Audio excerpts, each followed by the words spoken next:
one of the best movies is Gladiator. Oh, such a great movie, man. Oh, fuck. I've watched it like hundreds of times. I love that movie. I love it because that's the thing I'm looking to. Like, he has a family. He's a nice guy. That's the model I like, you know? I don't like the guy that just like fuck hoes, and I don't like that. I want to have my family. I want to have I want to have pride. That's what I'm looking for. So that movie, I like it really much. So that's my. It's such a good movie. The soundtrack is good. All the fight scenes are great. You know they're making a part 2. No. Yeah, they're making a part 2 where the son of the emperor's daughter. Oh shit! Yes. He's like a grown man and he's having his own struggles and he's fighting wars. So they're filming it right now. They're filming part 2. It better be good because if they fuck it up, I'm gonna be like, if they make a sequel and they fuck it up, I'm gonna be so mad because Gladiator. It's also one of my like top 5 movies. But I think that it's gonna be good. I think it's gonna be good. I hope so. Welcome to the On the Edge podcast with your host, Scott Groves.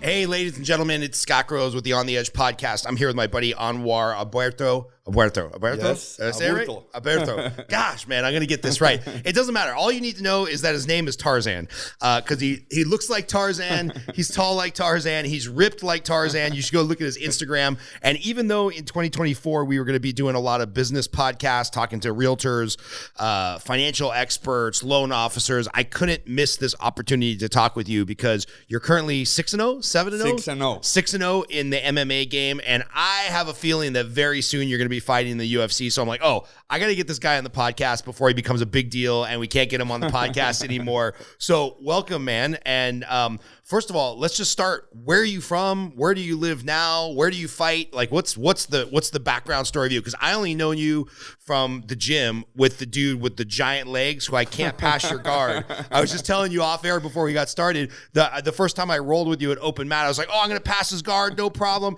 And then all of a sudden, this giant fucking leg comes out of nowhere, and I'm getting strangled to death. And I'm like, that leg was not supposed to be there. And then you stood up, and you're like 6'3", and I'm like, oh, okay, now I feel better that I don't know what that. 6'6" is Scott. You're 6'6"? Yeah. Damn, dude, that's why your legs are so long. So tell us about your background, man. Where are you from? What promotion do you fight for now? And like, what's your story? Yeah, first of all, thank you so much. Thank you for having me here. Really an honor. My name, as you say, Anwar Tarzán Aburto. I got this nickname because I look like Tarzan, and you do, man. a lot of guys also. This has become my character. So I love my family. I feel like the king of the jungle. That's the character I play, right? I fight for my family, for my friends. I'm the king of the jungle. So I fight right now in companies called Lux. Okay. It's one of the biggest companies in Latin America, MMA. So it's really, really big right now. There a lot of the champions from Lux there right now in the UFC. Nice. So that's like Diego Lopez. Have you heard of Diego Lopez? Yeah, of course. A lot of good fighters there right now in the UFC, and I'm willing. I want to become one of those guys that are in the UFC from Lux. I'm from Puerto Vallarta, a small little town in Mexico, a beach. So I love living there. It's a small place, but that's my vibe as well. I love the beach. I love being cool. Outside of fighting, I'm really chill. I'm really, I like to maintain, we have a restaurant, family owner, so that's my lifestyle. When I like a samurai, when I finish fighting, I like to relax, have a little chill with my girlfriend, with my family, and that's who I am. Yeah, because when I think of Puerto Vallarta, which, you know, every American growing up in California goes to Cabo, they go to Mazatlan, they go to Puerto Vallarta to party, to hang out. I don't think of like potential UFC fighter, MMA tough guy. Yeah. I think of like beach bum, you know, restaurant business, club owner. Like I just think of like that resort kind of lifestyle. It's really interesting because something in Puerto Vallarta happened and it became like Muay Thai really famous of Mexico. Like a lot of guys used to fight Muay Thai there. My head coach right now, Mego Palomera, they call him Mego Palomera. He's really, really good Muay Thai. He went to Thailand. He was one of the first Mexicans to win some tournaments in Thailand.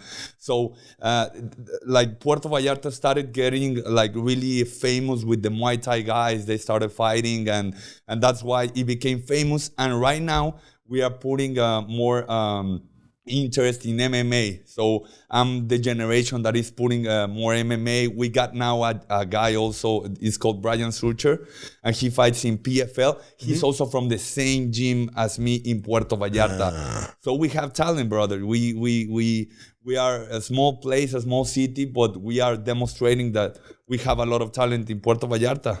It makes sense that you have that Muay Thai background, because one of your pinned videos on Instagram, which we'll put your link to the Instagram, and maybe we'll play this video, we'll try to not get a copyright hit, is you take a right roundhouse straight to this guy's dome, and it's like instant knock. That poor guy, dude, that's going to be on your highlight reel forever. Like, you flatline that guy. Yes. So is that how you started? Is your background Muay Thai? My first class was MMA. I'm going to tell you a little of my story, what happened to me. Also because I'm really tall. Also, a lot of big guys of age, bigger than me, they use, like, they see me and they always wanted, like, problems with me, you know, because, this is a big guy. Right. And I had some problems. And one day, one of these guys in Puerto Vallarta, he told me, like, hey, let's get into a fight. And he started, like, wanting to fight me. And I said, okay, let's go to a fight. And then we went to, he said, like, let's meet at the beach. So I said, yes. I went with my friends. I was like, yeah, I'm going to kick this guy out. I'm going to fuck him up. And then he fucked me up really bad, man. This guy I was like 13 years old. Right. And this guy, short guy, but he used to do MMA. Oh.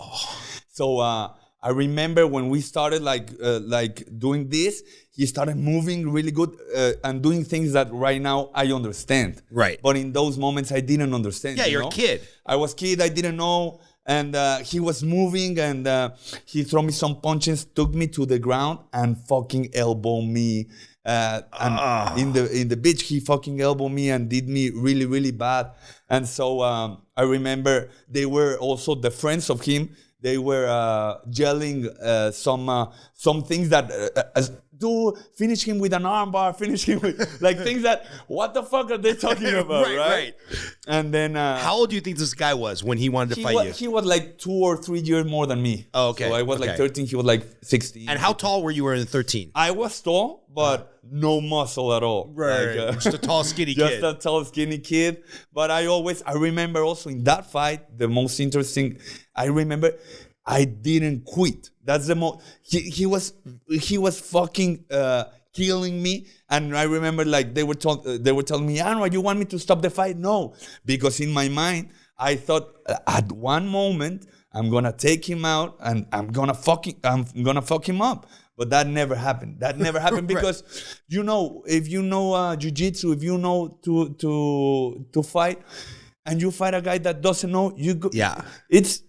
It's so much different, you know? So you're telling the story of like you're 13, you're on the beach getting your ass kicked by a kid that's like 4 years older than you. He actually had some fight skill. And he knew MMA. And we were talking when the recording stopped that like, if you take your average blue belt who has a year or two of training and put him against some guy who just thinks he's a tough guy, the guy has almost no chance. Yes. That's why I started MMA. Is because I remember like I got beat up. I never quit. That's something I liked about that. I remember that I didn't quit. Like they were like, no, you're getting beat up. I don't care. I'm going to stop the fight. Okay. So I remember getting up. My father, they knew about the problems with this guy. So I remember calling my father because I was just a 13-year-old. They needed to pick me up, you know. So I just called, hey, father, I got in a fight with this guy. Did you beat him up? You killed this guy? I was like, no, father, come and see me. He came and he saw me like, fuck. I was elbowed. I was also, because of the sand, you get punched and you get really, really fucked up, man. Yeah. So my father was like, no, I gotta, why you didn't beat this guy? He told me like, you too big, you too tall. Why you didn't beat this guy? I say, because he knew how to fight. He knew how to do MMA. I don't. So like a martial arts movie. He took me to the next day, like a Karate Kid. Yeah. He took me the next day. You got black eyes and you're all fucked up. And he took me the next day to a martial art academy. That we went to a martial art academy, and the result of that was that a lot of those guys that I got in trouble with, they used to train there. So I said, my father, I don't want to be there because all these guys, and they're gonna see me that I'm all fucked up. Okay, give me a minute. I have a friend. He took me to one of his friends from Acapulco. It's a Mexico place that is really, really tough because not a lot of things in Acapulco. So this guy was a really monster on mixed martial arts. And also this academy was like really low, how you say, like from the hood. Yeah, you know? Yeah. But sometimes those schools is where you learn most, you know? So it's like that scene in like Rocky 3 where he takes them back to the ghetto in Compton and they're training in a basement. Yes, and it's like, but the guys are tough as nails, right? That happened to me. I was really, really lucky and happy that happened to me because I got there, and all of the sons from the police officers, they used to train there, and I was like just got involved in MMA, and like 4 months I just started training in MMA. Like 4 months, hey, you want to fight? You want to do an amateur fight? Yeah, let's go. And I was like doing really good. So wait, you did your first amateur fight at like 13, 14 years old in MMA? Yeah, like 14 I had, something like that. And wow. I don't know why this surprises me because, like, you know, amateur boxing, they start when they're little, very little. Yeah. But for some reason in my head, amateur MMA as a kid just seems so much more brutal. I don't know why. It's because it's more violent, you know? Right. It's not the same like just getting punched than getting elbowed, kneed. Sometimes I say this with boxing. Boxing receives more punches because you have the big glove and you're not getting caught, but you receive 1,000 of punches. That's why a lot of boxings they're not really good of their head because too much punches. And in an MMA, you get caught, you get knee, and they open and the fight stopped. Right. But it's really violent, you know? Yeah. So in amateur, when you're a kid, are you wearing headgear and shin guards and stuff, or is it just like go kill each other? Right now, yes. Right. But in Puerto Vallarta, no. It was like a professional fight. You just got a little bigger gloves, no shin guards, no nothing. You could knee him in the face. You could ground pound, everything. You just couldn't elbow. That's the only thing. Oh, that's nice. I mean, that's pretty crazy that you went from like getting your ass beat on a beach to 4 or 5 months later. Like for people that have never trained any type of combat sports, I mean, you could spend 4 or 5 months just learning how to throw a jab or learning how to throw one kick or learn how to do one takedown. You could practice legitimately 5 months just learning how to do a double leg takedown. Yes. So for you to enter your first fight 5 months later, 4 months later, what did that feel like? Do you remember the nerves? But it was because I really, really got in love with the sport. Like I was a really kid that got a lot in problems, and like I was always a good kid, but also I like to talk too much in classes and didn't really pay attention. So these martial arts got me like to focus, you know, like this was the first thing that I remember. I was started to training, and then school got better and everything got better, you know. In my house, I was doing a little better. That's why I got in love with martial arts, because it was kind of guiding me to a better path, you know? Do you think you would have become a troublemaker or a criminal if you didn't find martial arts? I don't know. I don't think so. But it got me it calmed me down so much than I used to, you know? Yeah. And that's why I got really, really in love with martial arts. That's the reason. And how many hours a day when you're a teenager are you training? Because obviously you said you're still going to school, so it's not like you dropped out of school to fight, but you know, you still have responsibilities at home. Do you remember when you were a teenager how much you were training? And also it's part of my story that at first I started in MMA. Like that was the first class I did, like MMA. And then 1 hour before, of that, let's say it was MMA from 8 to 9, and 1 hour before it was Muay Thai. So I talked to my father like, hey, I like really a lot this sport. Can I stay one more hour before and to take Muay Thai? Yes. And then Taekwondo was 1 hour before that. And I talked with my father, hey, father, can I get into Taekwondo? Yes. So I got into a time that I was training 3 hours a day as a 15, 14-year-old. That's too much. 3 trainings a day, 3 hours. Yeah. I got to school, I got off school, and then go to training from 7 to 9, 6 to 9, something like that. Wow. 3 hours straight. And were you training on the weekends too? I did in the weekend some workout to go with some friends and train some, but it became my life, you know? Wow. And then what are the next couple of years? Because for context, how old are you now? I'm 26. I just turned 26. 26. So you're going on 12 years of. But it's an important thing of the story is that when I grew like 16. We moved from Puerto Vallarta to a place is called Querétaro. Yeah, Querétaro. Querétaro. And we moved to Querétaro, and then I stopped a little bit my training because I went into school, to high school. We moved. Like I got a little bit of time with my friends and to play a little. You found girls. I found. And also the part of that story is that I was failing again in school and was like not paying really much attention. I got with friends were more like drinking. You know, at that time when you're 17, 18, you want to drink and go with some girls. You know? And I was starting that. And then my parents, they were like, no, we got to take this guy again to martial arts because this guy loved it. And then we took him out, and right now I don't feel like he's getting the right path, you know. Let's put him again. I tried it again, and no.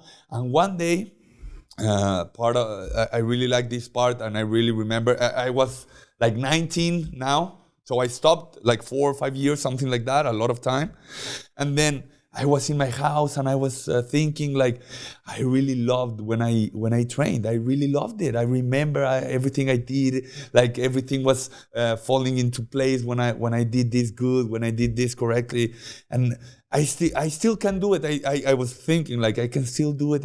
No, I'm really old. I'm getting old. No, I left it. And then I was like, fuck, man, I gotta do this again. I'm gonna do this. Isn't it crazy that you're 19 and you're like, I'm too old for this. I'm over the hill. And it's like, I would die to be 19 again, right? But as you say, like boxers start so early. Like you talk with a 19-year-old boxer and he has like 150 fights. And so that's why I was like, it's too much, you know?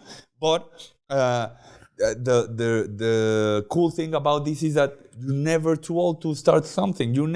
It's never a bad time. You know, and that's what I learned. People don't understand this about, like, if they're not real fans of like boxing, that most Puerto Ricans, Cubans, Ukrainians, pretty much anywhere except for Americans, and even some Americans like Mayweather, by the time they're 20, 21 years old, if they're not going the path of the Olympics, they've had 100, 150 to Lomachenko. By the time he had his first pro fight, he had 276 or something like that amateur bouts. You're going to have to look this up, Chris. The boxer Lomachenko, I think he had like 250 or 270 amateur bouts, and he had lost like one bout in his entire life. So like these guys have already fought thousands of rounds. And MMA, you know, I'm 44, so growing up when MMA just started when I was in high school, you know, a lot of these guys were like bar fighters. They weren't professional MMA fighters. They didn't know what the MMA was yet. It was one wrestler and one sumo guy and whatever. And they just, you know, it was no big deal if you started in your 20s. But I think we're seeing the first generation of people like you that were exposed to mixed martial arts as a child. That's crazy. And right now, when like other generations are gonna talk, right now they're starting a little younger. Right now you see kids from 10, 12 that they're fighting MMA. I've seen some videos and it's really, really cool to watch it because the sport is growing, you know? Right. Right. And so what does it look like? My wife has a lot of family. The couple doctors in her family are in, say the city again, Querétaro. I can't pronounce that word. My gringo tongue doesn't work that way. So then how do you get back into, by the way, did you find Lomachenko, Chris, on how many amateur fights he had? All I see is total fights 20, wins 17, wins by KO 11, losses 3. You're gonna have to look up his amateur record. But so but what? Still, I guarantee he had like 200. Yeah, for sure. So what happens when you're 19? Like, where do you restart the training journey? So I was in Querétaro. I started looking this guy also. That's when I met, that's when McGregor was growing so much. You know, this Irish, everybody knows this guy, Conor McGregor. That he inspired me really much, really. I know we laugh at him right now because he's getting drunk and stuff. Yeah. But he really, at that time when he was fighting, I was one of the guys that really got inspired by him. And I was, fuck that, I'm gonna train, I'm gonna get it. And then I went to search a school, and then I was like, hey, to my parents, hey, I'm gonna fight again. And when I told them, hey, I'm gonna fight again, I just started like training and doing some jiu-jitsu and everything, and started again in the good path, started again, okay, with my girlfriend better, I'm doing this better, now I'm resting more, I'm doing more, I'm getting more in shape. And so I talked with my parents. They offered me to fight in a national, like just to bring me back again to the fighting. I talked with a sensei there that told me, okay, I can get you into fighting. I talked with my parents, and they were like, no, Anwar, how you gonna fight again? It's not been too much, just 6 months that you're training, you wanna fight again? Well, like, yes, just, I remember I talked with my parents, believe in me, I'm gonna do this, believe in me. So is this an amateur fight or is this like a pro fight? Amateur fight. And they take me, we went to Mexico City to fight, to do some national, something like that.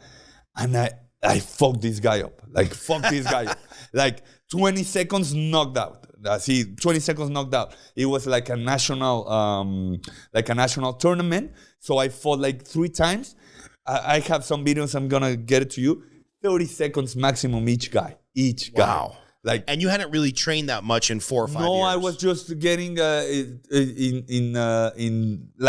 in track, Yeah, back in the rhythm of fighting. Back in the rhythm. Then I stopped. I went to another national, and this happened more time, like 1 year, and I started training more and everything. And then I got in another tournament, and I was fucking everybody up. And at 19, so you're 6'6", you said? 6'0". Your height. 6'6". You're 6'6". So you're 6'6". At 19, are you starting to fill out, like have a little bit more man strength? Are you pretty like still real skinny and thin? Or had you grown up a little bit? No, I have grown up more than I got grown up more, and I was starting to develop more muscle, Yeah. And what it was fun in those fights, in the tournaments, like I was feeling really, really good. One fun story of me in the tournament is that I went to the tournament, and I was supposed to fight 3 times. So I saw a rack, like a rack is, we call rack, is like they show you with who you're gonna fight. Yeah, the brackets. The brackets, yes, yeah. A bracket. So I remember, and they told me, like, you're gonna fight in this bracket. And I went to the bracket, and I saw, I don't wanna discriminate nobody, but I saw these short guys, wasn't really good prepared. And I went talk to the guy, like, hey, you see this bracket? I like more that bracket over there. They're bigger than stronger. And he was like, no, man. Who do you think you are? Go fight in that bracket. Like, these guys, maybe they have some talent. Go fight. Fuck them up 20 seconds. Boom, boom, boom, kicks. And I finished the fight, won. And I remember like seeing this guy. I told you to put me in another bracket, And the story was, I ended up in Querétaro, and COVID started heating up, and we moved back. Our family moved back to Puerto Vallarta.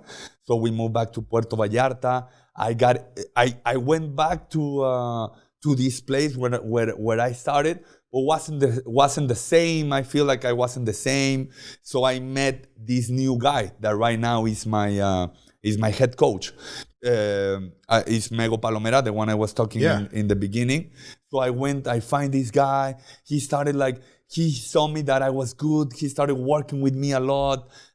We did like a good chemistry in talking. We felt really good.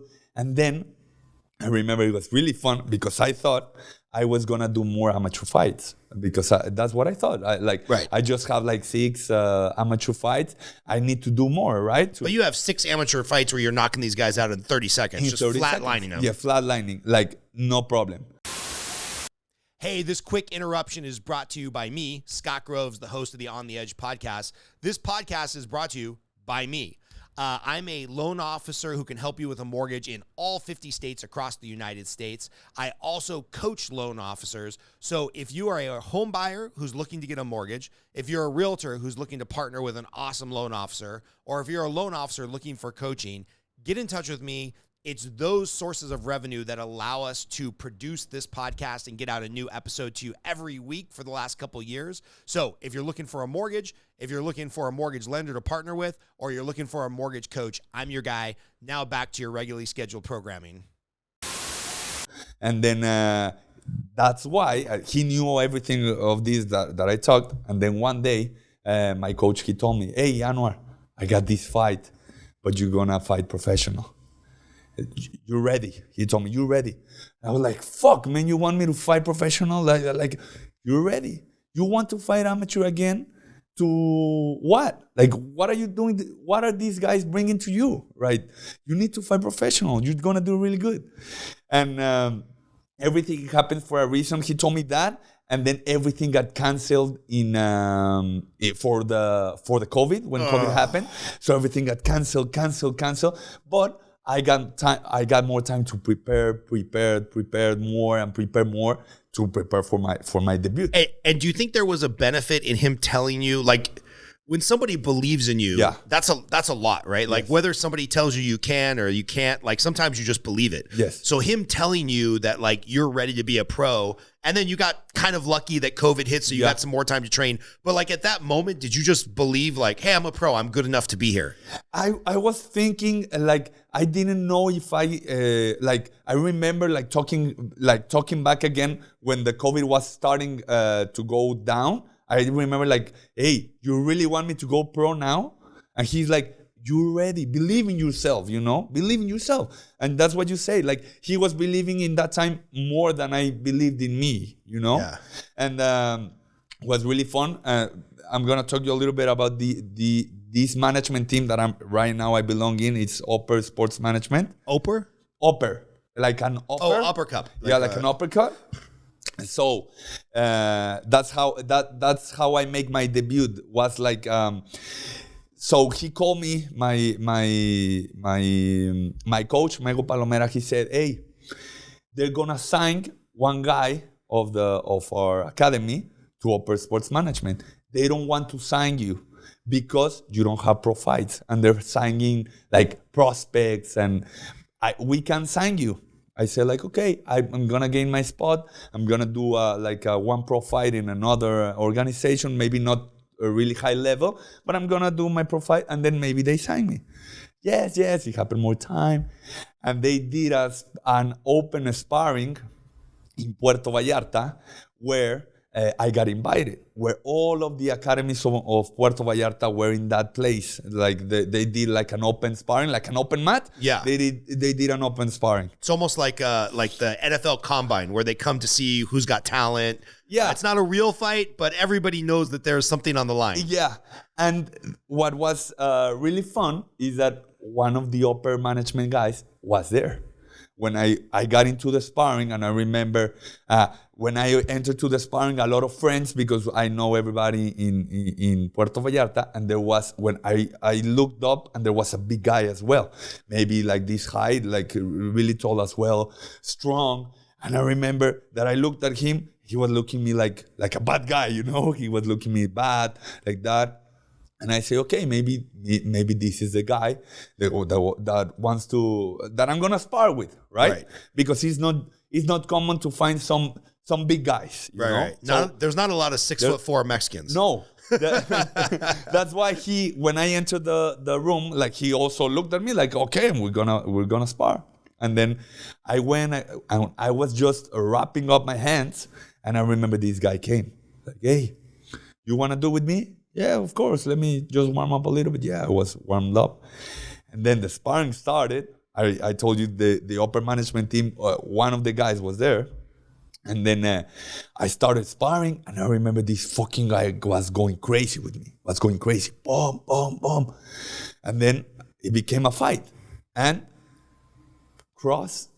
I put him I kick so much. So I left head kick him in the face. Boom. Knocked him out. Knocked him out in the gym. Knocked him out. Boom. And then I was angry. So because I like to spar, but he was going really hard. So when I kicked him, when I knocked him out, I just saw him and then turned back like there you go. And then all of the guys in the gym just came. You know who is this guy? This guy is a Pan American kickboxing champion. He just came from Colombia and won. This guy, he's never been knocked out. This guy's really fucking good. And I was like, I don't know, but he can fuck himself up because he was going hard with me. Yeah. Yeah, it's crazy because like some people get into the sparring round. I just know this from when I was boxing a lot. And it's like, you can feel the temperature of like, okay, we're just going to exchange some, we're going to work, we're going to move. And then some guys get in there and they're trying to rip your head off. Yes. And it's like, what the fuck are you doing, man? Like, I work at a bank. I'm like, I sit behind a keyboard for a living. Like, I do this for fun. I'm willing to take some punches, but you're trying to go pro. I have a family. That's why give me a break. You need to know with who you're going crazy or no. Yeah. But are you glad you didn't know that he was the Pan American kickboxing I'm glad. champ? Yeah, I think that, and I say like, I'm glad I didn't know who he was because maybe I got a little scared. Right. But since I didn't know nothing, I just fought, you know, and I'm a fighter. So he started going hard, and I knocked him out. And then like 2 days, I went to my gym. Everything calmed down. When I went to my gym, and this guy, Mego Palomera, he sat with me, and he said like, hey, what did you do? Like, upper management team just called me. They want to sign you up. And I was like, this happened, and wow. Like, they tell me that they really like you, but they didn't like that when you knocked this guy out, like you went back and leave.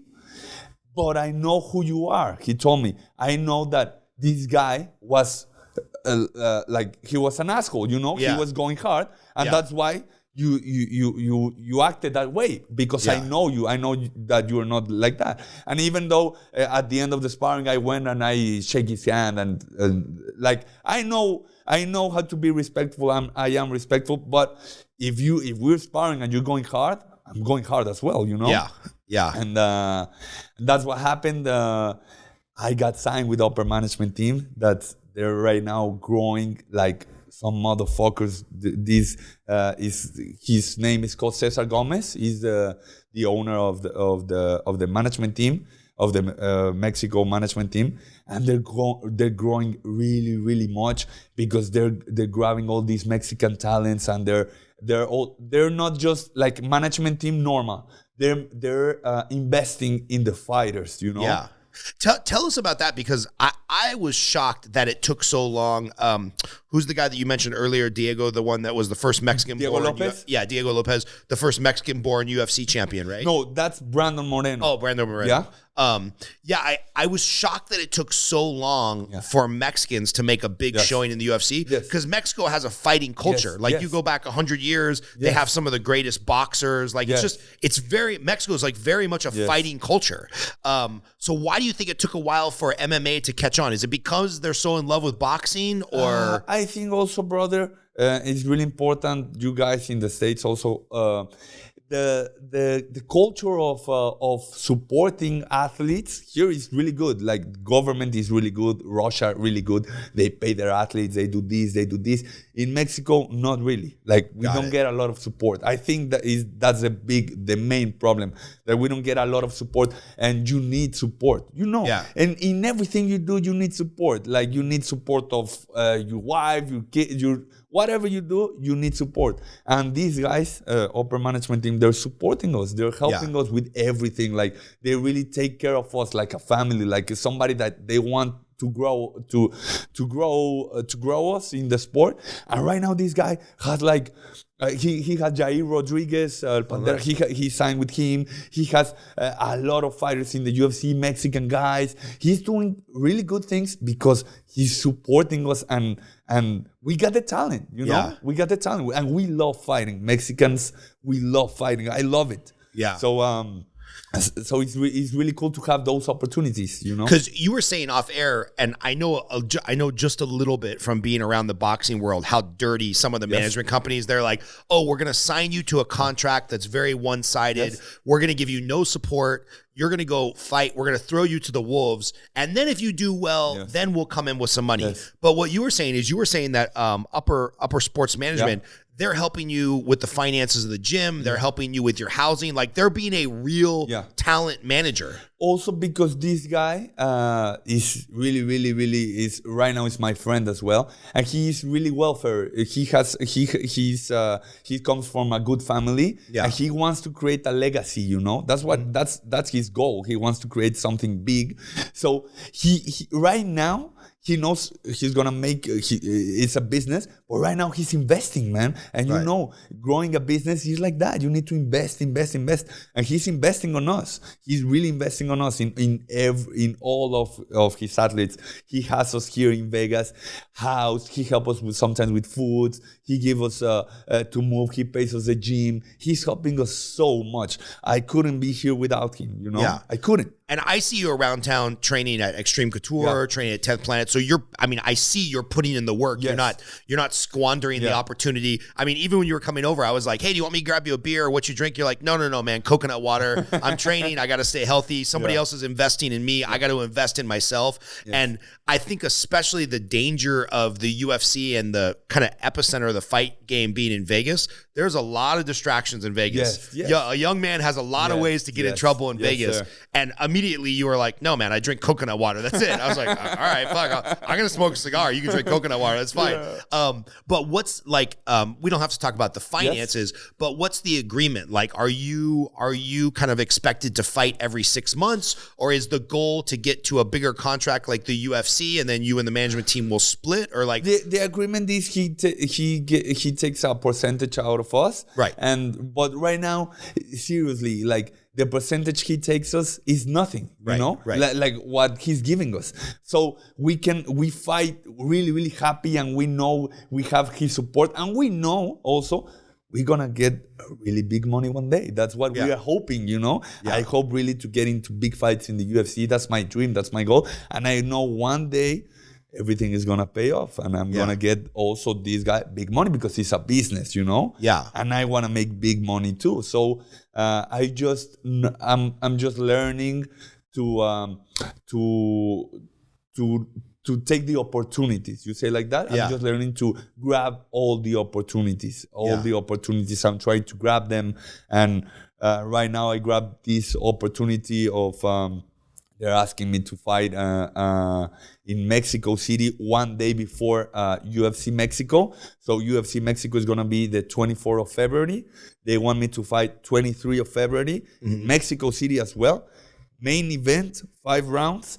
They want me to fight because they're going to take guys from the UFC to watch us. Nice. So I'm seeing an opportunity, like the same opportunity I saw. Hey, you're gonna turn pro now. You don't have to do these amateur fights. Like, okay, maybe I skip those lines and go to UFC. I'm ready. I'm fucking ready. I know it's a scare, and I get nervous sometimes, but this is what I ask for. I'm asking for that. Well, seeing some of your knockouts, I feel like you're ready, just from the outside looking in. But tell us a little bit, like, what's the rhythm of a fighter? Like, obviously, you always have to stay in shape and you have to train. But before we jumped on the air, you were talking about, hey, I'm going down for 3 weeks, 4 weeks to train in Mexico City, because a lot of people don't realize Mexico City is at a very high elevation, and fighting 5 rounds at elevation is tiring as fuck. It wears on your lungs. So what's the rhythm like? You stay in shape, and then you find out you have a fight, and then you do a fight camp. Like, what does the timing look like for a real professional fighter? Okay, for me personally, I really like. I'm vegetarian, so I try to eat healthy all the time, and I try to maintain myself really good. I cannot stay with the rhythm of fighting all the time, because I will be dead, you know? Right. But when I go back to Mexico, I train 2-3 hours a day, normal, I can take some beers. I know how to relax when I need to relax, you know? That's why I'm not afraid of smoking. I know what's everything about. But right now, I'm focusing on something that like, when it's time to work, I work, you know? And normally like a fight camp is 8 weeks. 8 weeks. Like 8 weeks a normal fight camp. I had for this 7, so 7.5, because it was a little short notice. But I'm gonna do perfect. I'm gonna do really, really good. Yeah, and just side note, if you're a vegetarian, where do you get your protein? Do you eat fish? Do you eat? I do a lot of seeds. That's how I take my proteins. I eat a lot of lentils, chickpeas. I know it doesn't have a lot of protein, but what I have a dietitian. He has taught me that it's not about the amount, but about the quality, right? Yeah. So that's why I'm focusing on that. I believe on that. So I've been 4 years now that I've been on that diet. So I like it. I like this diet. I feel good. That's what I do. And what weight class do you fight?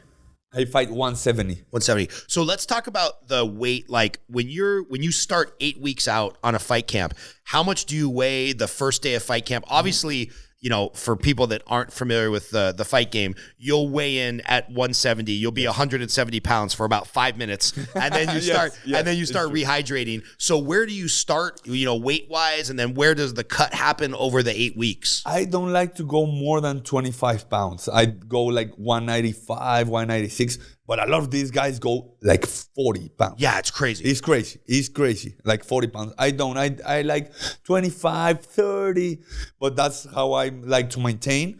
And then I just start, for example, I eat a lot of fruits and a lot of seeds. And what I do is that when the fight is starting to come early, like soon, I just start cutting food. If I eat one big watermelon, papaya, I just half and half, and just starting to reduce the amount.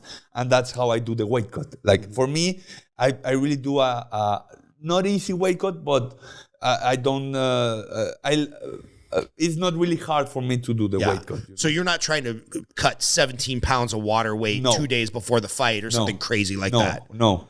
And then as it start to taper off, like, you know, a week out from the fight, do you still have 5 pounds, 10 pounds? Yeah, I think like 10 days, you say? Yeah, 10 days. I have maybe like 10, 12 pounds. Okay. Yeah. And that you can just do with water, right? Yes. Then I do with water. I just do hyperhydration. That's what they call. I do an hyperhydration, like 5-6 days, something like that. I take a lot of water. Like, I'm talking a lot of water. Right. And then your body starts to putting all the water away. So that's how you start reducing the water. You take 10 liters, and then you take 8, and then you take 6. You take 10 liters of water? Like 10 liters. Holy shit, that's a lot of water. It's a lot. But then it's like a trick to the mind, because you're telling your body that you're getting a lot, and the body needs to put the water away because it's too much. But then the last day of the flushing, we call it flushing. We just don't drink nothing, but the body is expecting to give like 10 liters. So the body is preparing as well and start getting everything away. And then, but that day is no good. Not fun, huh? Bro, no fun, brother. It's really, really, like the weight cutting is really hard for all the athletes, for all the MMA fighters. But it's our job. Yeah, because I've seen you from Instagram and at the gym with your shirt off. You're 6'6". For you to make 175 pounds, it's like not normal. If I was just to look at you, it doesn't seem humanly possible. I'm 202 pounds and I'm 5'10", so you got 8 inches on me. You're built like a fucking Greek god, and I got a little bit of chubbiness on me. So if you told me, Scott, you have to lose 10 pounds, I'd say, yeah, fuck off, dude. I can't do it. So like the idea of you getting down to 170 and then you weigh in, and do you weigh in the same day as the fight or one day early? One day, we weigh one day early, like really, really, like in the morning. So you got like 1 day and a half to rehydrate, because all the day that you cut, all the day that you give the weight, you have all that day to rehydrate, and then the fight day. Yeah. So okay. You got like 1 day and a half, but it's right now a lot of guys that cut a lot of weight, it's not possible to cut too much weight. They're not good it's not healthy to do it, Right. Sometimes you see people in the fight and they get touched and they got knocked out because they don't get the same oxygen, it's really hard. It's not something to play, you need to do it professional, you need to do it good. That's why I don't like to cut extremely weight. That's the reason, because I know it's not healthy at all. So I try to reduce the weight cut as much as I can. So if the day before the fight, let's say 10 a.m. the day before, you weigh in for that 1 minute, you're 170.000, and then the next night at 7 o'clock, so you've got maybe 32 hours to eat, like rehydrate. 183, 184. You're 183, so you rehydrate like 10, 15 pounds. Yes. Okay, that makes sense. Because I've heard some of these crazy stories of these guys who fight like 185 and they walk in the ring at 209 pounds. Yes. They gain back like 25 pounds in a day. Like, how that can't be good for your body. Yeah. I Your don't livers, like your it. kidneys. I don't like it. Like, there are a lot of fighters that do it. I understand why they do it, because they're gonna be fucking strong when they're in the cage. But it's all what you like. I don't like it. You know? I don't like to do that. I like to, and I've done that once, that I got a lot of that I got a lot of food after I weighed, and then in the fight I didn't feel really good. So I said, like, no, this is not for me. I'm cutting this weight and I'm doing this. And that's all. Like, I don't want to get too much, because I'm gonna feel slow. I'm not gonna feel, Yeah. It depends on the guy. Because your style, correct me if I'm wrong, and I've only seen some clips on Instagram and YouTube. Your style is more stand-up, fluid. Like, you have to have you have to have movement. You're not like this beast of a guy who's just going to try to grab somebody and take them to the ground. No. So you have to feel going into the fight. Yes. You got to have your rhythm, right? Yes, that's my style. That's the style I'm developing, because I'm still developing my style, and I like rhythm. I like movement. I'm like distance. That's my principal arm. You say like that? Arm? That's my principal thing. I need to use the distance. I need to keep you the fuck away. Right, you right. know? So what do you work on for, like, inevitably when you run into that, like, Division I wrestler or the guy who just wants to take it to the ground? Are you working with your head coach? Are you working a lot of sprawls or defense? Like, what's your what's the skill set you're working on right now? Yeah, right now I've been working a lot of these elbows and knees, my elbows and knees, because they're trying to cut the distance from me, you know? So if I'm really tall, so I'm really what kind of fucking reach do you have? How far is your reach? I don't know exactly, but it's too much. Yeah, that's a hell of a reach, dude. So what I'm developing is, if they pass this, I need to use my elbows, you know? I need to use my elbows, my knees, and that's the guy that I fought the last time. He got fucked up, man, with my elbows. I opened up him like here, like 5 cuts I did to him, because he was trying to get in, and every time he got in, like, boom, I got hit with an elbow, with a knee. Like, come in, and I'm gonna hit you, you know? Yeah. So that's the game plan. I'm trying to develop like distance. If I'm in the outside, I'm gonna try to punch you, to kick you from the outside, and if you come in, I'm gonna try to knee you or elbow you. And at 175, I can't imagine you're fighting anybody as tall as you. There is nobody as tall as me, even in the UFC. Yeah. 170, there's no guy. There's a guy, I think, 6'7", 6'6", but he fights 205. Yeah. To something like that. Because I'm thinking, even if somebody does get you to the ground, if you push them off with your legs, they can't swing at your head. They're not tall enough. That's what the interesting thing becomes. That's when the sports become interesting, you know, because it's the fighting style. There's some dudes that really fucking strong. If you're 170 and you're short, you gotta be fucking strong, right? Yeah. So that's the fight, because it's the style. If I'm getting the distance, I'm gonna do good. But if you take me down, maybe I got a lot of distance, but you're stronger, you know. Yeah. So that's the fight, you know. That's why it's really interesting. Yeah, but like you said, with the elbows and the knees, if that's what you're focusing on, somebody's gonna have to take a lot of damage to get to your legs. Yes. Like a lot. Yes. Oh, man. And then what type of, because I'm just trying to think like stylistically, your head's popping up above the cage at your height. If you do work against the cage or against the wall, what are you trying to do, right? Because you have so much height and leverage on them. What's your game plan if they get you up against the wall?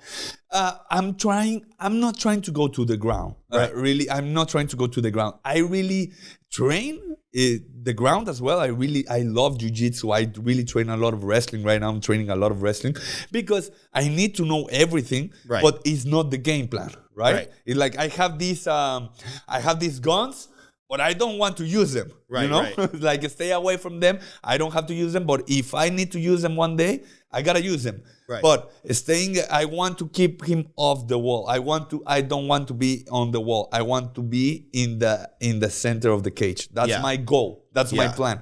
Like, if you take me to the cage, I'm gonna try to open my legs and just turn you and go back to the center. Dude, I can't imagine trying to, like, you know, you see these guys try to grip and collapse the legs. You're so fucking tall. Your center of your leg balance, that would be impossible to get like a double leg takedown against you against the wall. It's difficult. I'd have to have some monkey arms, like just orangutan to get around you. That's wild, man. So tell me a little bit about the 6 pro fights that you've had. Yes. Have there been any crazy battles, or have they been pretty quick? So we stayed in I got signed with the upper management team, and they told me also, this is a fun part of the story. Lux, the company that I fight. Is it called Lux? It's called Lux, Lux. LUX. Okay, cool. It's on Fight Pass. It's a really big league in Mexico and in Latin America. So yeah, I watched some of their fights. They have a very professional. Yeah. It doesn't look like you're fighting at the county fair. Yeah. It's like it looks like a UFC fight. It's really nice. It's really cool. So imagine this.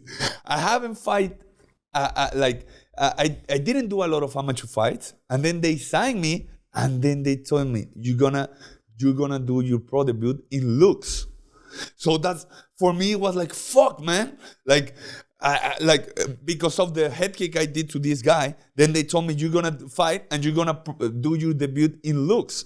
So I was like the same, like, fuck, man, am I ready or no? Am I ready or no? And this coach always like, go, man, you fucking ready. This is your fucking opportunity. And my pro debut, I did it in 185. I didn't cut the weight. I didn't cut weight at all. My first pro fight, didn't cut weight. And when I got into the cage, was a fucking, I'm gonna look him up. He was big, man, because he got the weight again. Yeah. So that's why I decided to go to 170, because they were 170, yeah. Because these guys were really huge. Because if he's doing a professional weight cut from 185, he probably walks around at 210. 210. And a 210 beast. And the fight he's gonna be 205. Yeah. 200 minimum, and I was 185. Right. No cut. No cut. Fuck that. I ate the day before in the weight cut. I was drinking some coconut water and just hydrating, and was like, when I went to the fight, he was really big, and it was like, fuck. I remember, like, my coach, like, you don't let this guy come inside. Like, don't let this guy come inside, because he was huge. And the fight started. head kick him in the face, did him a knockdown. He got up, took me to the ground. I stand up, I throw another kick. I like to kick so much. I throw another kick, and then I hit him, but this guy did this. And then I went back, and when he tried to punch me, I did a triangle. When he tried to punch me, I did a triangle, and I submit him like in 1 minute 26 seconds. It was really, really Yeah, you fast. have giant legs, man. If you get somebody in a triangle, they're not getting out. he didn't get out. So I won like in 1 minute 26 seconds, something like that. I grabbed him in a triangle, and then was like, wow, like everything, like my dream started to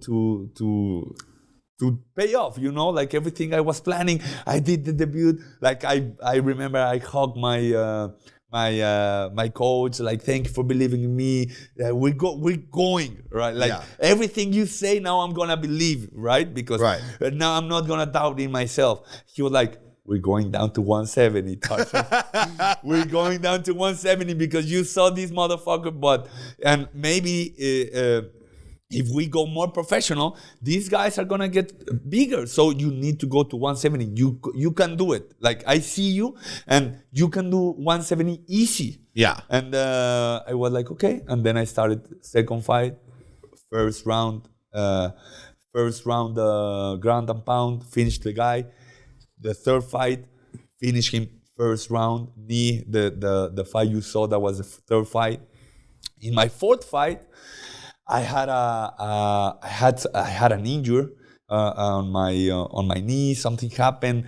I got really big injury. So I was like a little sad. I got into the fight, and I felt I wasn't there in that fight. I won, but let me tell you this story of my fourth fight. I thought I wasn't there at all. I remember, like, I don't know what happened to me. I was supposed to fight a really good guy. In my fourth guy, like a brown belt in jiu-jitsu, and a really big guy. And then this guy pulled out, and they told me, like, you're gonna fight a debutant guy. He did a lot of kickboxing matches, but he's gonna make his pro debut. He did a lot of kickboxing matches, but he's just starting with his MMA career. And I got a big lesson that day, because I was like, oh man, I'm gonna kick this guy and knock him out, you know? That's what I thought. And the fight started. I remember my head, I don't know where I had my head. And then with the fight started, I throw a kick. I thought I was gonna like land. I throw a kick, he blocked it. Throw another kick, he blocked it. Started like moving, boom! He hit me with one punch and dropped me. He knocked me down. Fuck! Like, I remember in that time, I remember thinking, like, fuck, I saw him, like, I'm losing this match. And then I got up, but it's difficult to get in the rhythm back again, you know? So I tried my best, and I gave him, and then I started like to fighting, took this guy to the ground. Now, in this fight, I need to took him to the ground because this guy was good. Yeah. He fought a lot of kickboxing. So I took him to the ground and choke his ass out in the first round as well. So I choked him out, tapped him out. So the fight that you felt kind of like shit and you were distracted, you still won in the first round. I still won on the first round. It's amazing. But I didn't like that fight, you know. Yeah. I got down, and I remember, like, fuck, what the fuck?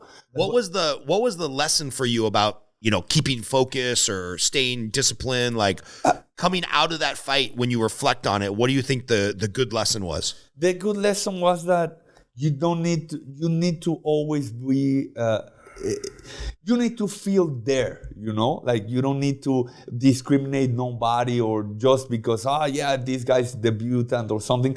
You need to fight because for you, you know? Like, your biggest opponent is you. The guy that is in front, it doesn't matter. He's just your next how you say, your next thing to pass the next level, you know. But your next challenge. The next challenge. But the most important thing is to focus on yourself. You know, you need to focus on yourself, and that was my main thing. I'm not gonna think in nobody when I fight. I'm gonna fight against myself. We are our biggest rivals, you know? You can be or your biggest enemy or your biggest friend. Yeah. So that was my big lesson. I went down. I talked with my coach, like, what the fuck happened? You got knocked down. Like, you were, I don't know where your head was, but this cannot happen to you. He told me, like, this cannot happen to you.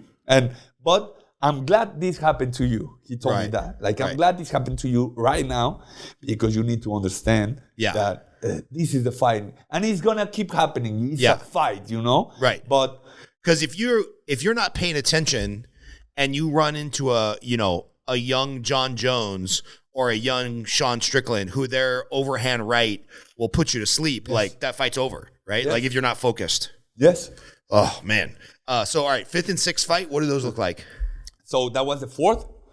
And the 5th fight, this is also a fun story because the guy that, this guy that knocked me down, he has a gym. Well, these guys are from a team in Mexico. So when they told me, hey, you're going to fight next opponent, and they give me a guy from the same gym, but was like more level than the guy I fought before that knocked me down. Because these guys thought that, okay, if this guy knock him down, this guy's going to kill him, you know? This guy's going to kill him because this guy, a really, really talented guy, he's from, they call him Tiger, and he's from Venezuela. So this guy, my first international fight against another guy from another nationality, my 5th fight, big fight, because it was from the same gym as the guy that dropped me, and this guy was talking shit, and you know, big fight. And but my mind was ready, you know, like I knew that he dropped me because I wasn't there. I'm not gonna say that this guy was bad. This guy that I fought was really, really good. Yeah, anybody willing to get in the ring, in my mind, they're already a warrior. Yeah, they're really good. But I knew that I could be better. That I could be better than that. You know, I could fight better than what I fought on the 4th round. And then so the 5th round, the 5th fight came. I started the fight. This guy is jacked. The guy from that I'm talking about, he's really, really jacked. And so I keep my distance. And also I didn't want to go like I didn't want to risk so much because I didn't want to get hit by him. So the fight, this was my only fight that I took to the distance. Like I was just punching him. He didn't want to risk. He was waiting for me to come at him. So I wasn't gonna go to him, right? So I was kicking him from the outside. This guy was strong, so he was good as well. So we went to 3 rounds. I won the 3 rounds. 1, 2, and 3. I won the 3 rounds. I was about to, at the 3rd round of that fight, I took him down and tried to choke him. Really, I have that video in Instagram. I don't know how he survived. Really, you need to see that video. Really, because that video is really cool because he slept. Like, I remember I felt, he was out. And I don't know how this guy, like, grabbed my hand. Like, he came back from the... Like a fucking zombie, huh? That's a fucking zombie. And grabbed my arm and kept fighting, man. That was a really, really awesome fight. Yeah. Because he grabbed me and kept fighting, and we went to distance. I won the He just basically decided he was going to die before he quit. Yeah, it was really good. And then the fight finished, I get a big lesson as well because my confidence as well got back up since the knockdown. Yeah, and now you know you can go the distance. You got good cardio. Exactly. I knew, okay, now 3 rounds, I did good. But I knew also I didn't risk too much. Like, hey, you could have finished this guy. Why you didn't finish? Because I didn't want to risk.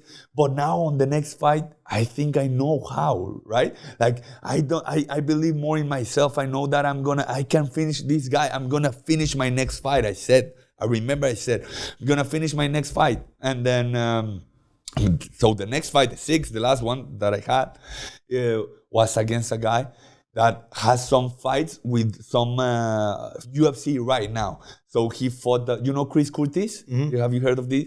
Chris Curtis won to this guy. He was a guy that fucking crazy guy that like really tough, that he was willing to fight everybody. So he was really crazy. But those fights are really dangerous, when somebody is willing to die, it's a dangerous dude, right? Maybe he's not the best in striking or grappling, but this guy is not gonna stop. He'll go crazy. And so my last fight was like that. He got really crazy, but because he was really getting crazy, he got really beat up because he was getting really inside.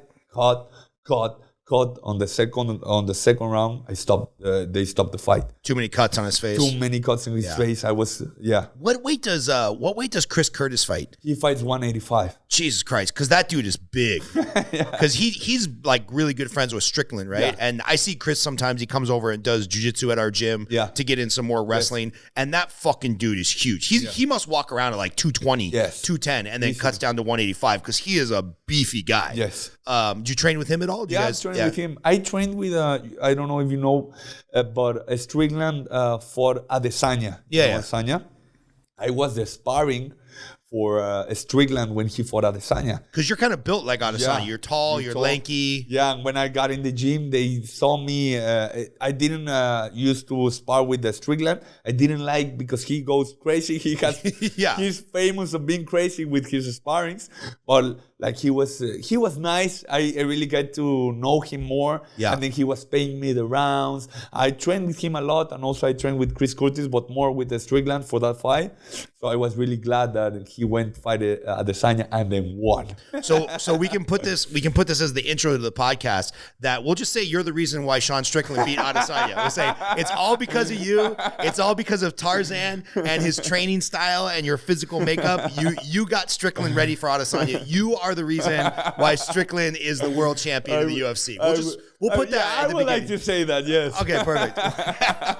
And see, you were all worried about your English. Your English is way better than my Spanish. So now we've got our little teaser for the podcast that you are the reason Sean Strickland is the UFC champion. So I've always been interested in this. Like, obviously, Lux MMA, they have a vested interest in keeping, like, you've got the look, you're humble, you're bilingual. Like, they have a vested interest in keeping you in the promotion because you're like a big draw. But is there some type of gentleman's agreement where, like, if you get a shot at the UFC, everybody knows, like, hey, the UFC is the big brother, like, we're going to release you? Or do you have to fight out your whole contract with Lux? Or how does that work if the UFC sees you fight next month and they say, all right, man, we're calling you up to, like, the big leagues? It's convenient for them, for me to fight in the UFC, because now they're going to have another guy from Lux in the UFC. So it gives them more prestige. More. And I was built in Lux. Like, all my 6 fights were in Lux. So to have a guy from like way from 1 to 6 in Lux, now in the UFC, that would be awesome, Yeah, so they'll gladly release you to the UFC because it makes them look better. I've got some talks with him, with the president of Lux, and they're supporting me as well. It's a really nice company as well. They're supporting me to go to the UFC. Man, that's so nice to hear, because in boxing, these people are dicks, man. Like, the different promotions, they're like, no, you can't fight that guy. And so in boxing, we end up never getting the best fights at the right time, because this guy's at Golden Boy and this guy's at Aram's Promotions, and like they end up fighting with each other. That's why the UFC is getting really, really good right now, because the UFC doesn't care. If you're good and you're good, you're fighting right now. Right. That's why UFC right now has a lot of fans, because they put the best with the best. And in boxing, you don't see that too much now. Like, right. You never like see you say, you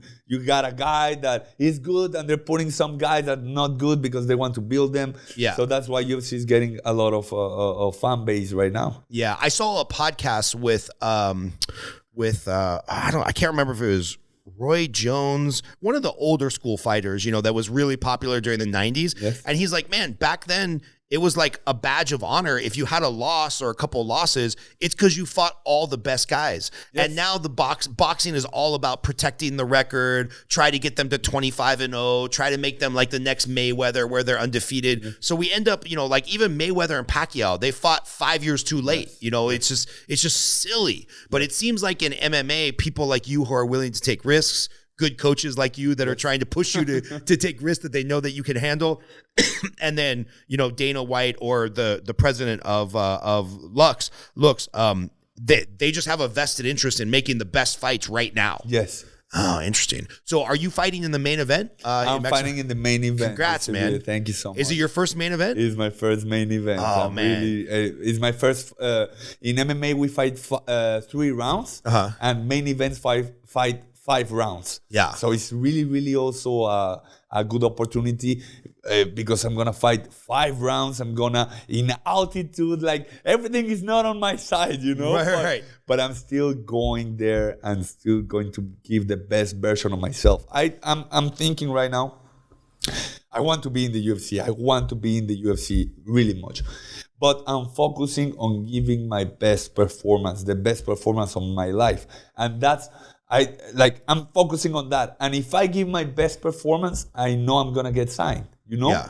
So I'm focusing on giving my best performance, giving the best of me. I don't care if it's a war or if I knock him out in the first round. I'm just going to go there and give my best fight.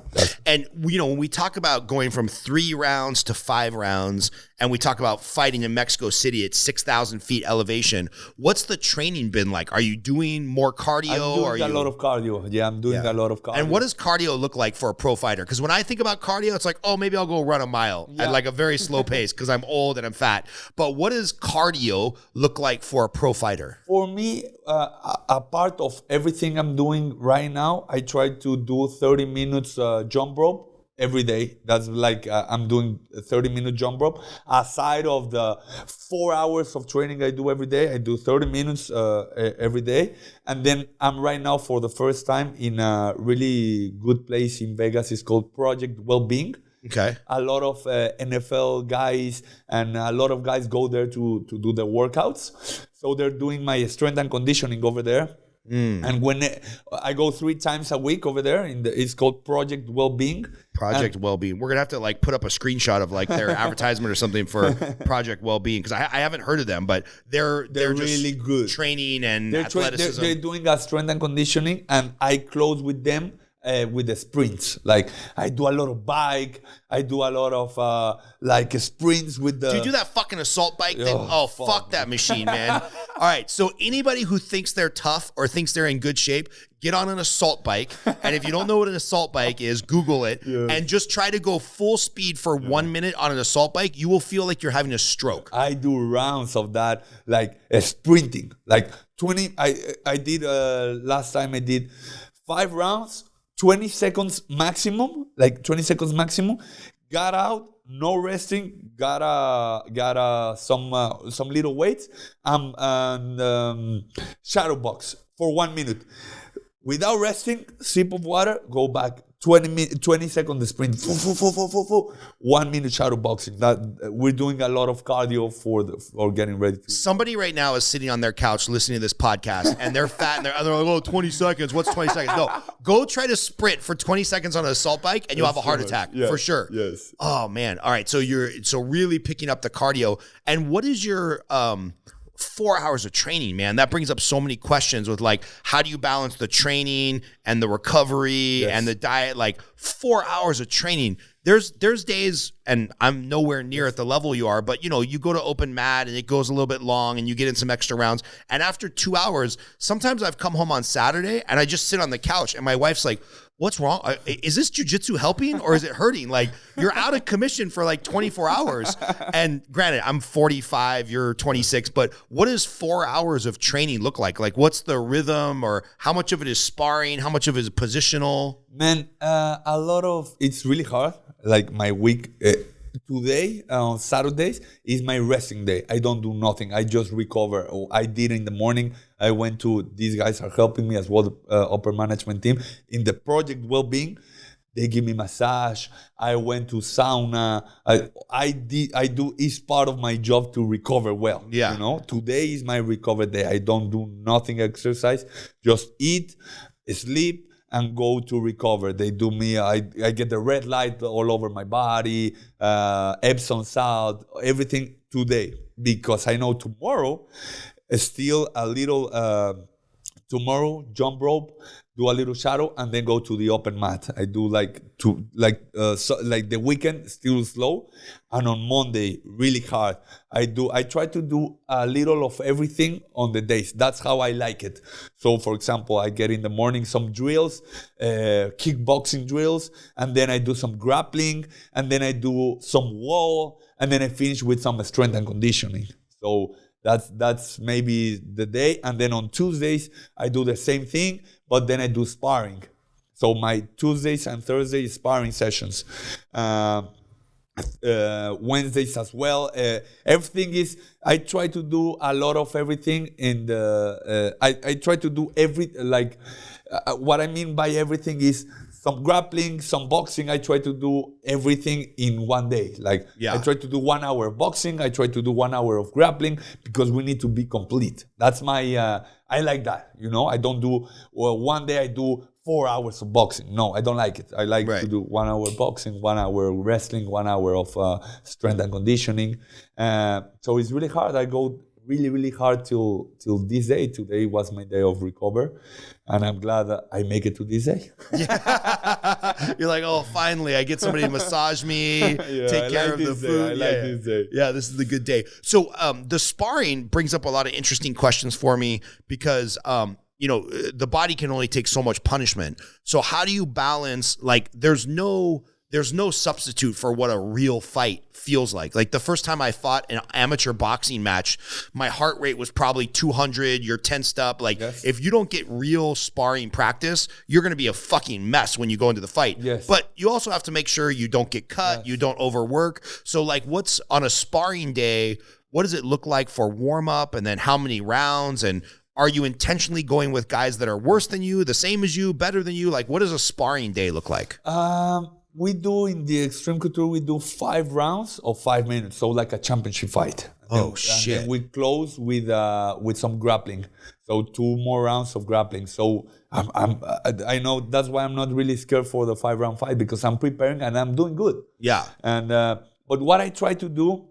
Right now, you can see my face. I'm cut. I'm bruised. Because right now, on this point of the camp, I can go really hard. I can. Because you're like a month out, right? Yes, exactly. So these are my weeks where I can go really hard. I need to go. I'm going with, if I tell you, I'm going with guys ranked in the UFC middleweight. So one level up in my weight class. I'm going with guys that are really, really, really good. A lot of experience. I fought. I don't know if you know Brad Tavares, also a Hawaiian guy that's been in the UFC like 7 years, and I spar with him. He fucked me up, right? But he likes to also spar with me, because I also I'm getting better, I'm getting good, and they give me advice. It's not just a sparring and that's it. That's what I like about them. That's why I train with these guys, because they punch me hard. They go hard with me, but they at the end, hey, you need to work more on this. You need to work more on this, because right now I'm just 6-0. These guys are 20 fights, 15 fights. So they're the ones like guiding me, you know. Yeah. And when, for example, these weeks I go hard, but then like maybe 2 more weeks I need to slow the pace, you know, slow the pace in sparring. Right. But I keep the same, like I do a lot of maybe more rhythm, maybe some more grappling, but I cannot risk myself to get hurt. Right. This is the time that if I get hurt, I can still recover. Right. You know? Right. You still have a month to. I still have a month maybe to recover. Cuts or anything like that will heal by then 100%. Yes. So right now you're in the heat of like battle time. Yes. This is like gladiator season for you. Yes. I have a cut here. Like I just did it on Thursday. I got bruised. My rib. I got hurt. Right. Like, but it's part of the sparring. Like I talked with my coach. He's like, right now is the time. Go and fight. Right. Because what's the best way to prepare for a fight? fight. Right. And so it's interesting you say that, like, the fighters that are more seasoned than you, who knows, man, maybe in the next year or two you could be fighting against them. Yeah. What's the environment, or what is it about, like right now you're training at Extreme Couture, what is it about the culture they're building there that the guys will pull you aside and be like, hey man, work on this, your left hand was a little bit low, like who's building the culture there, or why is it like that? Extreme Couture is right now, it's been like maybe like 2 or 3 years that has win like the best MMA gym in the world. So here in Vegas is the fight capital. They say this is the fight capital. That's why fighters all over the world are here, because we got a really, really good gyms. And Extreme Couture is head coach is called Eric Nixick. This guy really famous as well, and also Dennis Davis. A lot of good guys, and they're trying to build the culture of good. It's funny because there are some fighters that have fought in the UFC and now they train together. You know. Yeah. There a lot of guys. Strickland has fucked up a lot of guys in the UFC and now they train together. So we just keep it as a sport. I know we have some risk that maybe we fight, but right now we're not focusing on that. We are right now like a team, and we just want to build each other really good. And we'll see in the future if I need to face. We all the 170, like we look at each other like, okay, maybe one day we fight, but we never speak. Like we like to compete. Yeah. And if you were to describe your style in comparison to some people that maybe the average fight fan would know, is there somebody who you're like modeling your game after, or somebody you really look up to, or like, oh, I've seen their career, like they did it right, their fight style? Like, is there somebody that you look at and you're like, oh man, if I could get my game closer to his, you would be happy with your performance?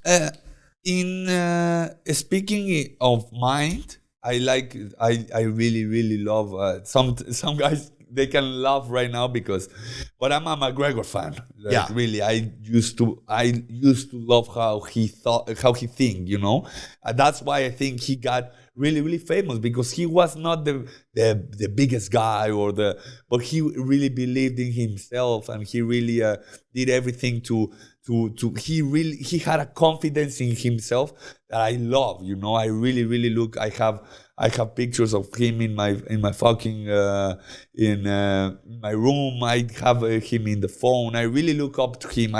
His times, you know. Right now, I don't like the way he's going, but on his times, I really love him, man. Yeah, and. I would probably change too if I got $500 million from selling a whiskey brand. Like, I think I'm a pretty good human being, but money changes people. Money changes I might be a little bit more bombastic and partying a little bit more. Yeah. If you gave me $500 million, it would be a problem. Maybe me too. Yeah. I hope you get there, man. I want to be on your boat. Yeah, thank you, bro. Oh man. So who else, like, style wise, do you like? Fighting, I look up really much to Adesanya. Yeah. That's why when Strickland fought Adesanya, my heart was like, fuck, man. Like, it's really funny because I admire Adesanya. I like him. And now I'm helping a guy to smack him. You know? Right. But it's really fun. I really like his style, because that's the style I need to develop. He's tall, he's long, he's rangy. So I need to fight like that kind of a style, you know. Maybe Sean O'Malley, also a guy that fights long. I look up to guys that are tall, long, and I like to stay on the feet. That's why that's the guys I look up to. Was it Crow Cop who was a world class kickboxer before he fought in Pride in the UFC? He was fucking good. He had a left high head kick. Oh fuck, man. Yeah, it was brutal, right? Like, brutal. He almost killed some people in Pride. Yes. Oh man. So do you? I don't know enough stylistically between like Muay Thai and kickboxing and stuff. Is there a big stylistic difference in how like you as a kicker model your game? Is it Muay Thai? Is it kickboxing? Is it just a fluid? The beautiful of the sport is that I think you cannot fight like a kickboxing in MMA. You cannot fight like you cannot just grapple in MMA. You need to fight MMA. Right. So MMA is really complete. You need to move. If I stay like a kickboxing or like a Muay Thai guy, just standing because I know that I'm just gonna stand with you, you're gonna take me down. I need to move, you know? So that's the style that that is not just looking like a Muay Thai guy. You need to develop your game to an MMA fighter. Yeah. Are you right-handed? I'm right-handed. So since you're right-handed, which kick is better, left or right? I like my right kick. Right kick? Yeah, that over the top head kick? Yes, I like that. Fuck, dude, I can't imagine getting head kicked by you. That would just suck, dude. That's one of my favorites. Because like my head already almost comes up to your chest. So like you get that shin way up there and like that snapping motion coming down on my head. That would fucking hurt, dude. So what are you looking forward to in this next fight? Like what I love about you so far is like you just seem like a humble dude. Like you've said, thank you so much. You've said good things about the other fighters that you win. You have a great confidence in yourself, but you're not talking shit about them, but you're also not like building them up on a pedestal. So what are you looking forward to in your next fight? My next fight also, I'm gonna fight a guy that has never lost, or as well has less fights than me. He's 3-0. But also a prospect in Mexico. Mm-hmm. So it's a really good fight. I'm looking up to this fight, but as I said, I'm focusing on me, on being the best version of me. If right now they call me and they say, hey, this guy's not gonna fight, I don't care. Give me another guy. You know? I don't care. I'm just focusing on myself. If you are the next guy, I'm gonna kill you. I'm gonna kill you in the game. You know? Yeah, of course. I'm gonna fucking kill you. But if I'm focusing on me, yeah, and I'm looking forward to make this fight the best of me, fight really long, fight really really keep my distance. Like I want Dana White to think when he see me like, how are these fucking guys in the UFC are gonna deal with this guy? He's really fucking tall. I want him to think that. Yeah. So I really need to show that I'm really fucking tall, you know, that I don't want this guy to touch me. I'm gonna try this guy not to touch me. And if he takes me to the floor, I'm gonna get up and maintain my distance. Yeah, but your jiu-jitsu is pretty good too, so you can choke him. It's okay. If I can choke him as well. Yeah. I always think about that, you know, when you think about like watching fight movies, or again, my original passion was boxing, and I would always think for a pro boxer, like, if there's 3 buckets, right, where it's like the one bucket is I'm just going to focus on me and I'm going to be the best person going into the match. And then the other thing is like, oh, I'm going to watch a lot of tape and study what the other guy, and I'm going to have a game plan for the fight. And then maybe the other bucket is like, oh, this guy has a deficiency as his game, so I'm going to try to exploit it. Do you focus on that at all? Like watching the video and like, you know, the coach is saying in your 4th fight, maybe, oh, this guy, he keeps his left hand down, so you're going to have a good chance of drilling him with a right right roundhouse kick. Like, is there a little bit of like studying the film and having a game plan? Or is it like, hey, I know who I am, I'm just going to go in there and fight with who I am? 100% you need to know the guy. Like I like to compare it like as like maybe if you like to run, like a mountain. Like you need to know the mountain that you're running. Okay, I'm gonna go to the Red Rock. Okay, maybe has this elevation, maybe a lot of peaks, and then you just don't watch it anymore. You know what you know. You're not thinking, oh, this mountain. I think the same. Like, I watch this guy. Okay, he has good jiu-jitsu. He's a brown belt. He's left-handed. That's it. Like, I don't need to see more what he's doing, or I don't care. Like, I know what he's going to try to do. I know what he's good at, what he's bad at. And then I focus on me. That's what I like. I watch him. Yes, of course I watch his fights. I see what he does wrong, and then I stop. And I focus on me. Yeah, that's interesting. Is it harder or easier to fight a left-handed? I have fought 2 left-handed guys, and I did good. It's more difficult, I can say, because most people, it's not common to be left-handed. So you get more sparrings right-handed. So you're more used to right-handed guys. So you're trying to find left-handed guys at Couture and be like, hey, let's get some rounds because I'm left-handed. Yeah. When you fight left-handed, yes, you need to find the sparring partners that help you. Like, I'm fighting a guy that really shoots a lot. Can you shoot a little bit? Yes, and they shoot. I'm fighting a tall guy. Can you? They tell me I'm fighting a tall guy. Can you strike with me? Yes. Like that's how we help each other. You know? And like, if this is too personal, you can tell me it's none of my business. But like, what's the agreement? Is it just all we're a team, so we're there, we're gonna spar together, or is it like? Is there like a sign-up sheet and you get paid for rounds of sparring with other people? Like if Strickland asked you to spar, are you just going to do that because that's an honor, or does he pay you to spar with him? Everything, it depends. But it depends. But this time, for example, I told Strickland when he told me, hey, man, we're going to spar and you're going to take some damage. I'm going to pay you. He told me that first. And you know what I responded? If you're thinking that you're going to hurt me and you want to hurt me, I'm not going to spar with you. That's what I said to him. I'm not going to spar with you because I have a fight as well. I'm not going to spar you. If you tell me you're going to take care of me, that doesn't mean you're not going to punch me hard. You're just going to take care of me. Yeah. You don't need to pay me. I told him that. You don't need. It's an honor for me to fight with you, to train with you, to learn from you. You don't need to pay me. But I don't want you to hurt me. That's what I told him. Mm-hmm. And he was like, fuck, come tomorrow and we're going to spar. And then I sparred with him. He took care of me as well.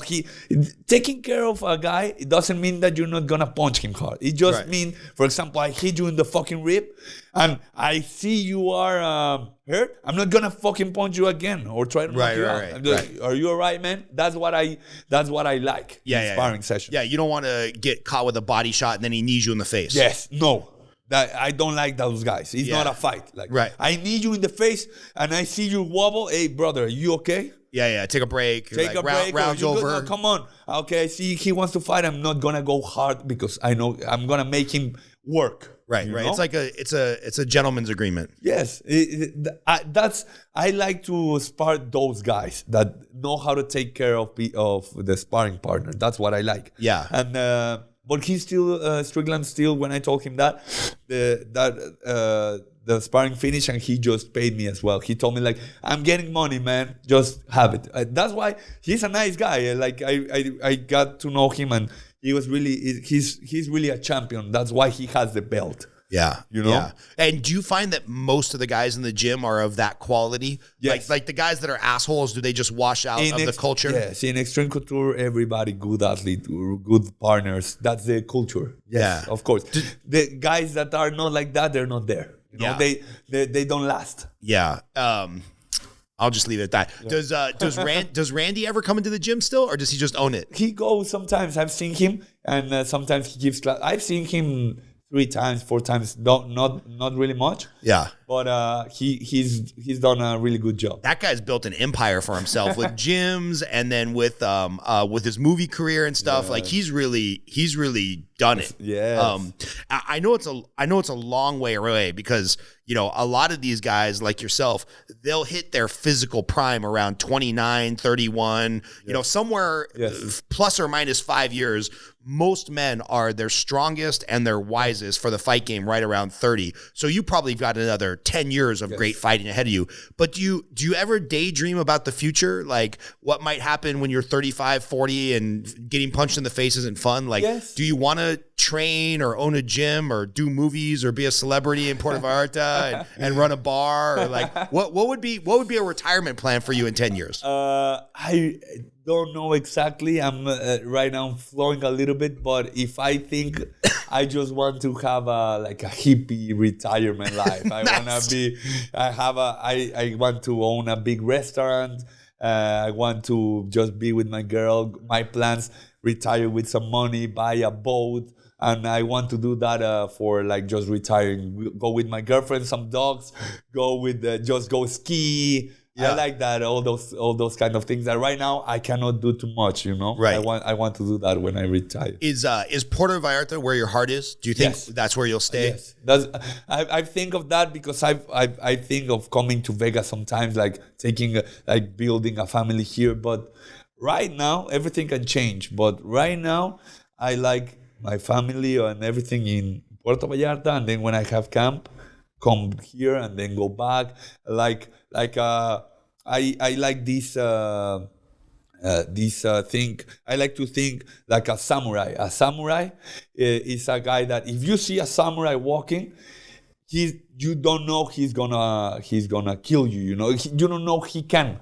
You know, a samurai is a guy that cuts the trees and that just a good person. You know, but he only puts the sword out where he's gonna kill you. Yeah. You know? I like to think of that. How you say? Like I like to think of that.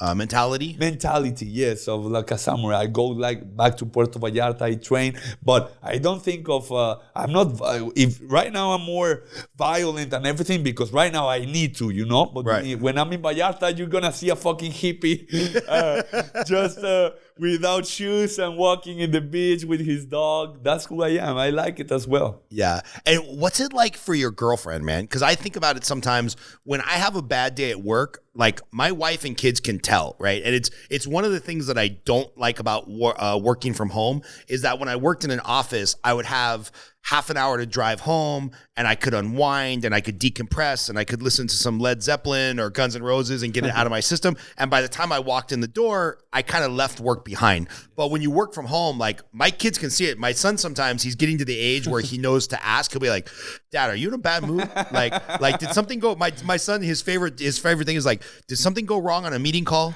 And I'm like, no, buddy, it's okay. But when you're fighting and you're beat up and you're exhausted, like what's it like for your poor girlfriend? Like, are you easy to deal with? Or is it like, hey, this is an 8-week fight camp. I'm not going to see you a lot. Or how does it work to be in a committed relationship when you're doing this fight game?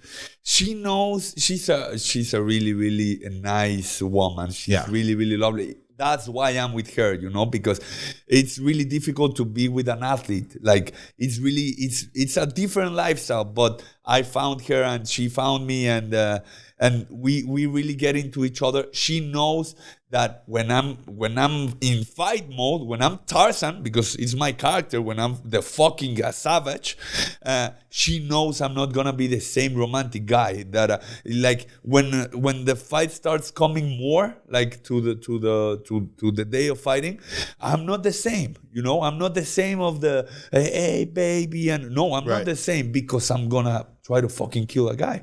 Yeah. You know. My mentality is of hitting giving a guy really violent. So my mind is different, and she's been really helpful with me because she understands and she gets also into the character. You know, she helps me. She's not like, oh, why are you like this? No, she's like, you're gonna get this guy. You're gonna win.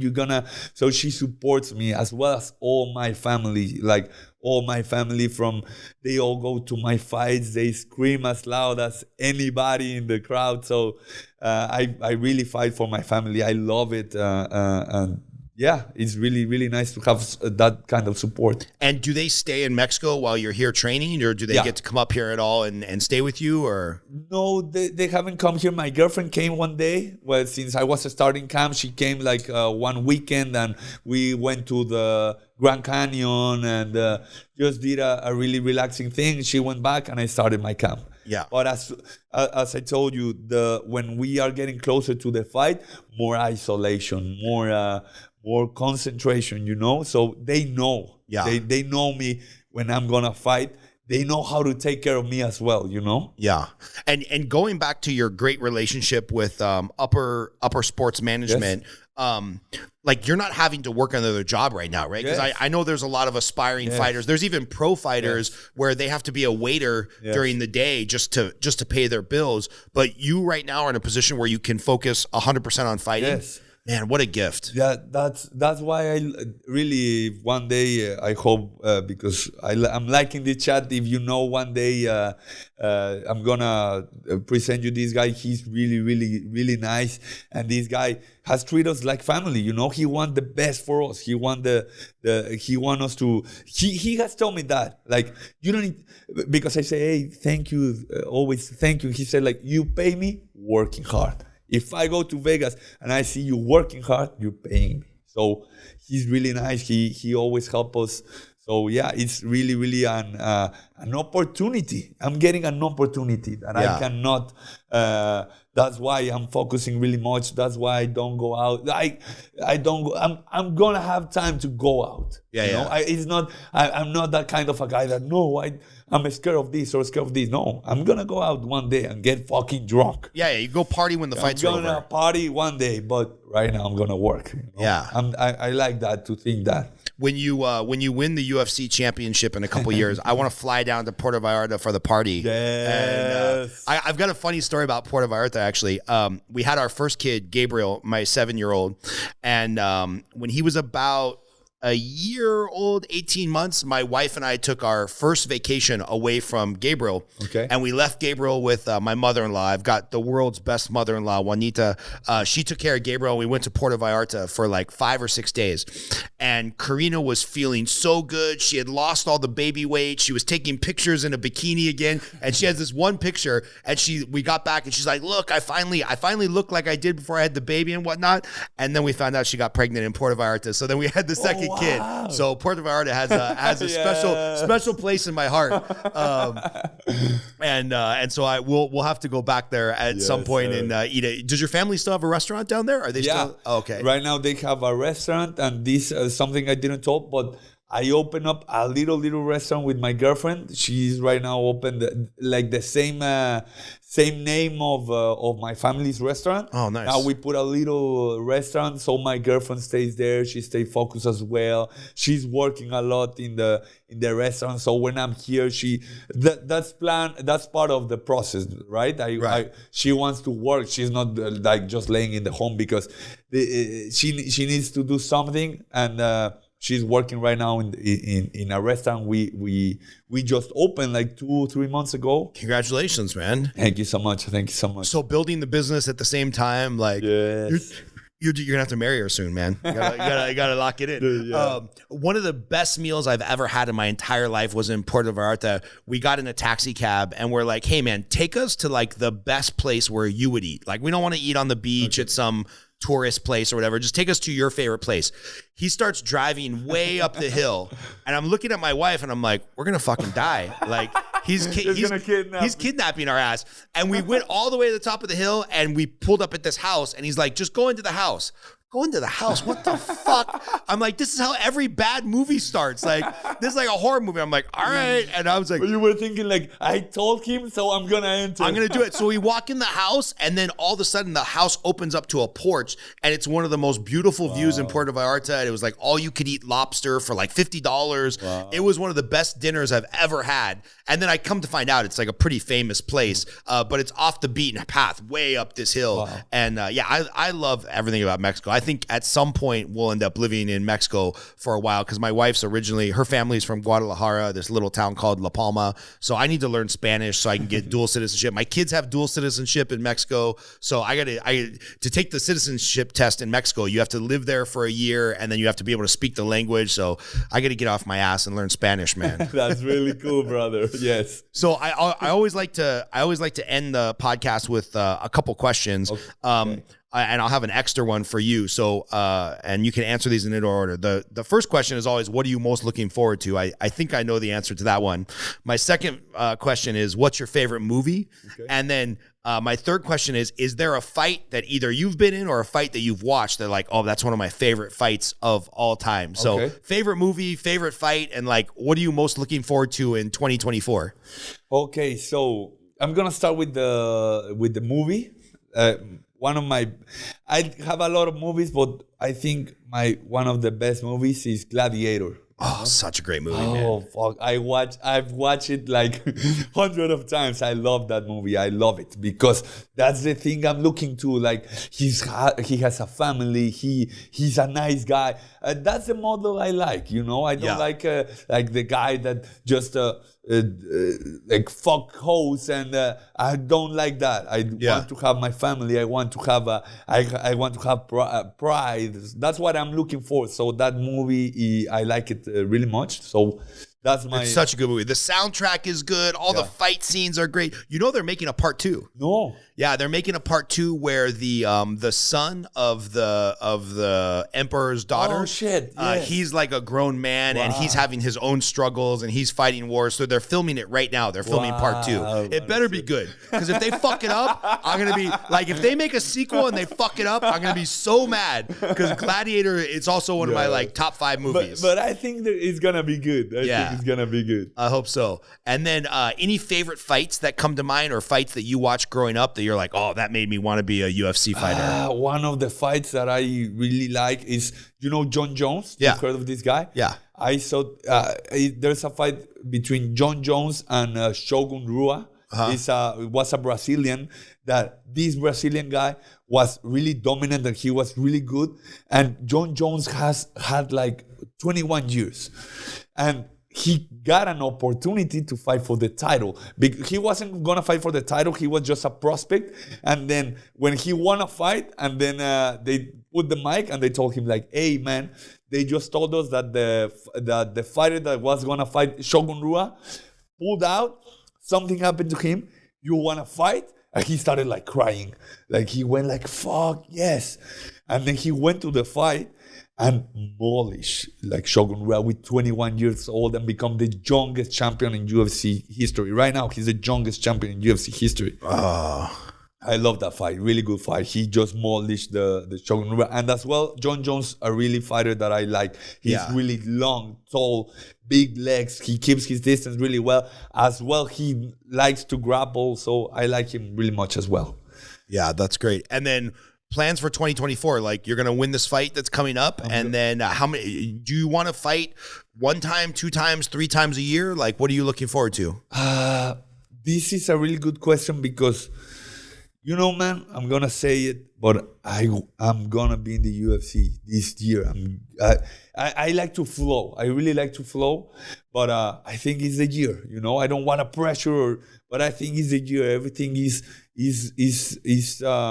looking like this is the year that I'm getting in. I wasn't planning it as well as I wasn't planning when I made my debut, but everything is pointing that this is the year. So if this is the year, I'm ready. That's all that I'm focusing. I'm fucking ready. I don't care if it's gonna be next year but I'm focusing on being the best, and I think it's gonna be the year. Amazing, man. Well, I know you're going to be back here for a lot of fight camps, so we'll have to do this again. It's been a great conversation, man. Thank you so much, bro. I know you're in the middle of like the heat of training camp, so I appreciate you taking a couple hours out of your time to come in here. And I know you were a little bit worried about doing your first podcast in English, but it's perfect, man. Your English is perfect. Thank you so should be much. proud of that. I can barely speak one language, much less 2. This was a really good chat. I also, as well, I need to sometimes go take a break of mine. This was my resting day, so I really appreciate you to having me here. I really enjoyed the conversation as well, brother. Perfect. Thanks, man. We'll see you soon. Yes, sir.